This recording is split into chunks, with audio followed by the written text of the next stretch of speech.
And welcome back to Bromandy, everybody. We have returned. Crucius here again with my friends Marcus Sensory and Toon Shiba. And we're back today with another top 10 list that is not Moe characters. Thank God. It's a little more relatable to Toon Shiba. Yeah. It's the top 10 pilot episodes of anime. Boom. And we have some criteria we need to meet. It has to hook us into the anime. Yes. As well as compete with the rest of the episodes of the anime. It can't just be a good hooking episode, but then the rest of the anime be completely better than that. Mm-hmm. It has completely worse. It has to stand out as one of the best pilots in anime. So our example, number 10, Ouran High School Host Club. The opening's very good. Yes, it is. It just sort of sets the mood for the rest of the show. It's just like comedy, and then like slight storyline to it, but it's kind of like an engine for the comedy. And you don't forget it either, because it's when they find out it's a girl. It's a girl. It is a girl. Or he's a girl. Yeah. And they have the whole light bulb event, which makes it stand out alone. And it definitely hooked people into the episodes of Ouran that were forthcoming. Good introduction to the characters as well. It kind of like showcased all of them individually. So you know who you're going to like and who you're wanting to see in further episodes. Yes. Now, number 9. Lucky Star. Lucky Star. And more Moe. Cue opening. Love it or hate it. If you watch that first episode, you know exactly what the rest of the show is going to be like. Exactly. And some people can't make the leap into episode 2. A lot of Their names might rhyme with Toon Shiba. Some people can't stay in the room through episode 1. It's definitely a standalone episode as well. Exactly. You don't forget the food episode. Yes. Absolutely. I'm sure we mentioned it even in the Moe list. Yeah. Food. It's very hooking. And it's, like I said, it stood alone, and it definitely got you ready for the rest of the anime, whether you wanted to be there or not. You knew. Incredibly polarizing, however. But number 8. Fooly Cooly. The fuck basket that is. Yeah. Considering it has a very short amount of episodes, it's not hard to live up to the rest of them, but it does. All they had to do was put just fill the episode with what the fuck, and then you got just a show of what the fuck. Every episode is of what the fuck, and each one is just exciting, I guess, is the last one, if not just baffling. It stands alone, though. Yeah, very few anime have that kind of just straight up fucking weirdness. You come back because of how weird it was. There's only a few episodes where I can grind through this. And you actually enjoy yourself, probably. If not, completely freak out. Yeah. So, Fooly Cooly. Head boners for the win. Furry Curry. FLCL, what do you want to call it? Yeah. For number 8. Number 7, Marcus, you're going to take this one with Geass. Geass really sets the mood for the rest of the show. Just because, like, from the very beginning, when you meet Lelouch, he's talking about tactics. He's playing chess with some well-known person. And, later on in the episode, you see, like, deaths start to happen. There's a war going on. It basically tells the entirety of the show within the first episode, and just like it sets the entire groundwork for it for the rest of the show to expand upon. And also there's tactics to it, like actually used in the show. So, it's a good setup for the rest of the show, and it holds true with the rest of the episodes. So, I have not seen Geass, so I can't interpret as much as you two can. Yeah. Anything to add upon that? No, he summed it up pretty good. It's one of these openings that tells you what the rest of the show is going to be like, and it stays true to itself. It doesn't deviate and say, oh well, the opening's like this, but the rest of the show we're going to throw you a curve. No, we're going to talk about food. Yeah, no, this is. If you like the first episode, you're going to like the rest of the season, because that's what you're going to get. I'm sure a lot of people agree, since Geass is a very loved anime among the community. Now, number 6, XXXHolic. Have we talked about this anime enough for you to go watch it? Everybody knows this is one of Marcus's favorites, as well as my own. But it's opening. Exactly. It has the character of Watanuki being himself, like being crazy but like sympathetic with everybody. It's got the supernatural ties to it with all the spirits and stuff. It's got Yuko in it, which is good enough for you to just go watch it just outright with that. And then it's also got the kind of lessons learned feel to the ending of it as well. So. All of aspects which you'll see in further episodes, and it does, like, you do remember episode 1, like you remember all the great episodes you'll see throughout the rest of the anime. Agreed. So it definitely fits the criteria. Number 5, my favorite, Future Diary. Future Diary. Episode 1, thrown into a hellhole. Yes, as I described it. Episode 1, typical school scenario. Batshit crazy girl comes after you. What's going on? Technically, batshit crazy guy. He like stays on his phone all the time, and then like when he puts his sheets over his head, he goes to a different dimension. So He few speaks to his imaginary friends, which just happened to be God. It just happened to be God. I mean, who knew? But by the end of the episode, they're killing a murderer or a serial killer. Yeah. The death game has begun. And it has begun. You've been thrown into it, and prepare for the ride that follows after. And plus, the ending scene with Yuno just like perfectly summarizes her character entirely. Indeed. It is the face of the anime. The face of Yuki. Yuki, I will protect you. And she will. Number 4. A similar to Feature Diary. Deadman Wonderland. Deadman Wonderland. That's another one of the shows that I really like. You certainly know what you're getting into with Deadman Wonderland. I don't want to tell you what happens in Deadman Wonderland, just in case you haven't seen Deadman Wonderland. But if you haven't seen Deadman Wonderland, go watch Deadman Wonderland before someone spoils the beginning of Deadman Wonderland for you. We spoke to the similarities to Future Diary, although things escalate a little quicker. Yes, and on a grander scale, sort of. That's why it fits more in at 4 than Future Diary would have.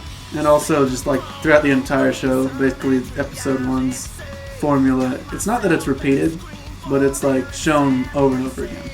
So both shows are on a train to Crazy Town. Exactly. We can agree to that. At number 3, though, Death Parade. Death Parade. An opening I did not see coming. Mm-hmm. Yeah, it was you just knocked it out of the ballpark. It took me by surprise. Especially, I don't know, the end of episode 1. It starts off very typical. You don't really know what's going on. I like it, the mystery of it all. And by the end, you're slowly realizing what's going on, where they're at, and how much the game, as you might say, takes a toll on you. Yeah. So it is paired with its second episode, which we're not going to go into that. Episode 1, though, stands alone by itself, but probably one of the best openings anime I've seen in a long time. Yeah. Especially for this season. Exactly. I mean, the subtlety is great. Some shows will just take you out there and just drop you into the middle of it and say, this is what's going on, this is what's happening, these are your characters, and in Death Parade, you're left to figure that all out for yourself. So it's not going to take you by the hand. Yeah. The build-up is intense. Yeah. Also, the tone is masterful in this. Oh, yeah. This was how serious and dark it can be. I really like that as well. Episode 1 for Death Parade. Very hooking. As well as the number 2, Tokyo Ghoul. Have you ever heard of this show before? We hype it a lot here too. Yeah. Schultz, I hate he's not here. He hypes it as well. Yes. But Tokyo Ghoul, I profess to have one of the best pilots, maybe comparative to our number 1, which we'll talk about later. But immediately, you are thrown into a scene of complete chaos and gore. And you're like, what is going on? What is happening? I want more. And not only is it one of those you're thrown into a situation, there is a lot of main character development just in episode 1. Because you're presented with such a simple character who by the end of the episode is in a completely different state of mind than when it started. Yeah, and it's just one of those great openings because it sets the tone for the rest of the anime. You know, the events in episode 1 will carry through to the end of the anime. So it's just wonderful. Yeah, because I think it's interesting the mindset he has at the beginning of the anime and the end of the anime are completely different, which I think makes the beginning episodes stand alone just so much. And like we said earlier, this episode stands alone by itself. You remember episode 1 and what happened in episode 1. And obviously, because I keep recommending it to everybody. I was about to say, if you in any way value the opinions of Crucius on this channel, he definitely probably wants you to go watch the first episode of Tokyo Ghoul. Because I've heard him recommend it to so many people, so many times. If I have to pick a show outside of probably our number 1 choice here in a minute, watch this episode 1. If you have any interest in it at all, you will love the show. You will definitely love the show. But like we have been talking about, the number 1 pilot of all time, and a lot of people probably could have guessed it. Attack on Titan. Shingeki no Kyojin. However you want to say it. Yes. One of the biggest animes of the year that it came out in. Like, it was just a huge deal. And part of the reason was because, like, with this pilot episode of just shit really hitting the fan really hard all of a sudden, I mean, we can spoil the first episode of Titan because you've seen it. You know you have. With just his mom dying, and then like just his entire world being turned upside down. It's just really like plays, once again, masterful tone. Like as we mentioned with Death Parade. So yeah, I would definitely say that Attack on Titan's up there on the list. I think it's neat because you're presented with this setting. Mm-hmm. You know you're behind a giant wall. You can't go anywhere. You know there's Titans out there. And you're presented with this setting and this lifestyle. They even let you experience part of their lifestyle before everything hits. Let you know they have families, they have a life, and it all goes because the only thing protecting them is the wall. The Scout Legion are all going to die, which is ironically what he joins later. Like, it sets the tone like we've said up to this point. That's like, it just sets the tone really well compared to the rest. And go ahead. It's just so sensational. I mean, you see it and you go, holy shit. Bob, come here, Bob. Come look at this. Bob. Yeah, Bob. You've all got a friend named Bob. Don't pretend like you Bob. don't. Okay. But it's one of those shows you can't stop talking about. You have to go tell somebody to watch tell it. Bob. Yeah. Tell Bob. The world can't, because I mean, even like we noticed, it's still selling at its height. Yeah. If you find anime merchandise anywhere, you know there's going to be Attack on Titan. That's like you can go to like your local like Walmart, yeah. and they have Attack on Titan gear unlike any other place. It's still and we've been waiting how many years for a sequel? 1.5 years. Yeah, it's like feels like forever. Yeah. People are like almost angry waiting on a sequel because it was so hyped up. Mm-hmm. And another thing about the first episode, like we were talking about, I also believe it was neat that they put in probably their best design of a Titan, or as creepy, the way they ended it. Yeah. They get this creepy fucker and put him at the end of this episode, and you're like, that's intense. Scares the shit out of Hannes, and eats Aaron's mom. Yeah, and that's the big part. And then you watch the credits roll as blood's flying through the air. Very impressively done. Exactly.